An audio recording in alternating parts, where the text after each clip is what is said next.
Okay, so we are now on the second lesson for this playlist, and still we will be discussing about the different origin of the universe and the solar system. But this time we will be focusing on the scientific theories, on how that explains how the universe and the solar system was created. Alright, so these are the same big ideas and essential questions and learning targets that I have presented in the previous lesson. So let's go ahead and discuss the first two theories. So, although various religious beliefs attempted to explain the nature and origin of the universe, humankind's quest for truth and enlightenment on how and when the universe began continued. The discoveries of tools and use of scientific method began to undermine religious beliefs, and scientists showed that the natural world and natural forces govern the universe. Science gained more acceptance than religious beliefs because the former presented evidences to understand the universe, whereas the latter only provided assumptions. Now, the scientific cosmology began in 1915 with the development of the general theory of relativity published by Albert Einstein, followed by a major discovery in the 1920s by Edwin Hubble. Now, Hubble announced that the universe contained a number of external galaxies other than the Milky Way, and he observed that the universe was continuously expanding. And these discoveries made scientists speculate about the origin of the universe. And in the 40s, the 50s, and 60s, there were two models that explained the origin of the universe, which are the steady-state theory and the Big Bang theory. So, let's discuss them one by one. For the steady-state theory. So the steady-state theory proposed that the universe is unchanging in time and is uniform in space. According to this theory, the density of matter remains unchanged due to the continuous creation of matter. And this continuous creation of matter maintains constant density and adheres to the perfect cosmological principle, which states that the observable universe is basically the same at any time and place. Now, the steady-state theory was proposed by three people, which are Fred Hoyle, Thomas Gold, and Hermann Bondi in 1948. Now, this theory, the steady-state theory, is also known as the continuous creation theory and the infinite universe theory. So, the continuous creation of matter from nothing was criticized by the scientific community, and they argued that if matter is continuously created everywhere, then the average age of the stars in one section of the universe should be the same throughout the cosmos. Now, the universe found this to be untrue, or the astronomers found this to be untrue. And although the steady-state theory was disproved, it provided substantial contributions to the quest for understanding the universe. Alright, so this model would show you how the steady-state theory was explained. So according to the model, as you can see here, as the universe expands, creation or matter is continuously created, maintaining a constant density. Now, one of the experimental evidences that debunked the steady-state theory, which is the discovery of the cosmic microwave background radiation, or CMBR. And this was eventually used to explain another theory on the origin of the universe, which is the Big Bang theory. Alright, so the Big Bang theory is the prevailing cosmological model of the early development of the universe. And according to the Big Bang Theory, about 13.7 billion years ago, there was a rapid expansion. Now, before, there was a notion that Big Bang Theory explains that something exploded, maybe because of the word from the name of the theory, which is bang. People thought that something exploded, but I'd like to clarify that nothing exploded. Something just expanded. Now, the event hurled matter and energy, even space and time, in all directions in the universe. Now, at the center of this event, all matter and energy were contained in a compact point called singularity. So they don't have a specific term for it. They just refer to it as the singularity. Now, in 1927, Georges Lemaitre, he is the one who proposed the Big Bang Theory.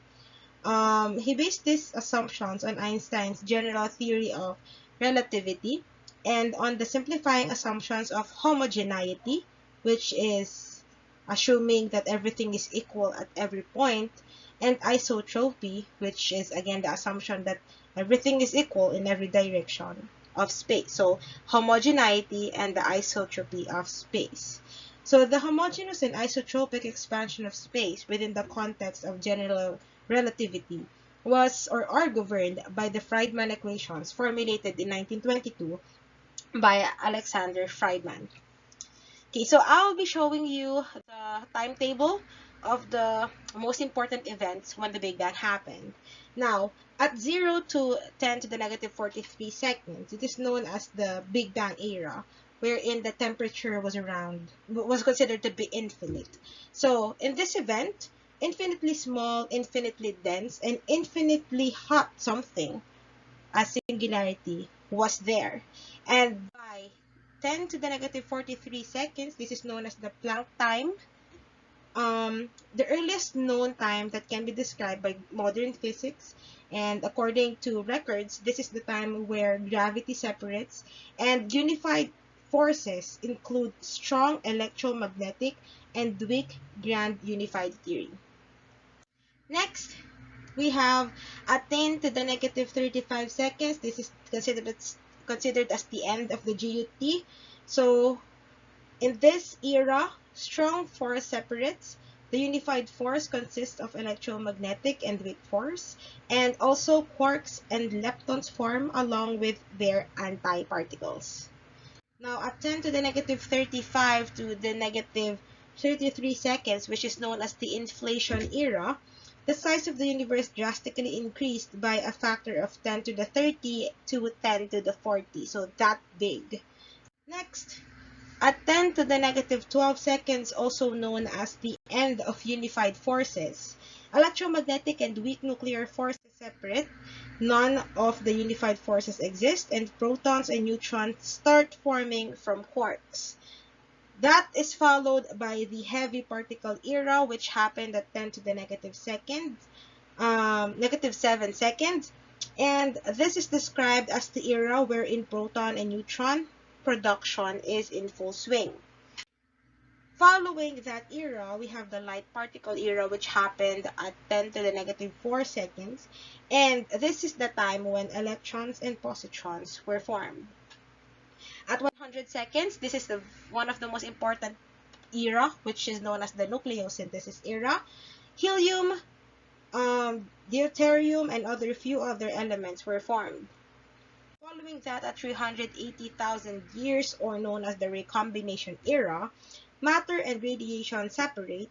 This is also known as the end of radiation domination, and this is the start of matter domination of the universe. So matter was continuously or starting to form. And then, at 500 million years, which is known as the galaxy formation, galaxies and other large structures form in the universe. So that is just a very brief timeline of how the universe was formed according to the Big Bang theory. Okay, so the Big Bang timeline includes the existence of 4 fundamental forces. So the 4 basic forces include the following. The first one would be the strong nuclear force. So this force is described as short-ranged, and this is the attractive force that binds the nucleus of an atom. The next force would be the electromagnetic force, and this is considered to be long-range, and it binds the atoms and can either be attractive or repulsive in nature. The next force, we have the weak nuclear force, which is again short-range, and this is present in the radioactive decay. And the last one would be the gravitational force, which is weak but long range. And this is attractive force that binds the solar system. So these are the different fundamental forces in the generation or in the origin or creation of the universe.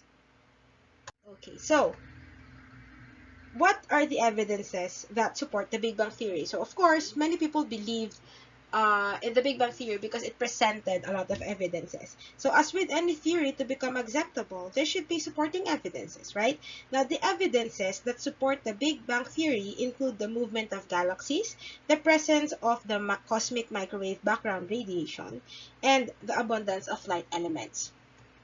Alright, so the first one, galaxies are moving away. So, in 1929, Edwin Hubble, I already mentioned him earlier, he revealed that the light from galaxies showed that they move away at a recessional velocity proportional to their distance. So as summarized in Hubble's law. So this observation is manifested in the redshift in the light spectra. In the spectrum of visible light, red light has the longest wavelength. When an object that gives off light, like a galaxy, is moving away, the motion lengthens the wavelengths, causing the light to be red-shifted.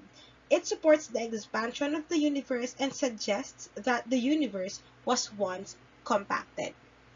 Second evidence is the presence of the cosmic microwave background radiation, or shortly known as CMBR. Now, in 1946, Arno Penzias and Robert Wilson, they accidentally discovered CMBR, and this radiation was speculated to be the leftover energy from the formation of the universe, associated from the recombination era when atoms were just beginning to form. For the third evidence, this is the abundance of light elements. Now, elements such as helium, hydrogen, and trace amounts of lithium and beryllium found in the observable universe agrees with the hypothesis of the Big Bang Theory.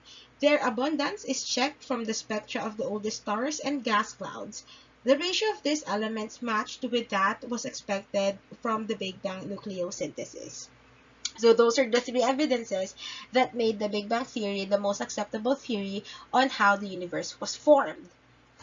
However, there are still some unresolved problems of the Big Bang Theory. So although the Big Bang Theory is acceptable, or is the acceptable model of the origin of the universe because it can explain many observed features of the universe, there are still some unresolved problems. And it includes, first one is the flatness.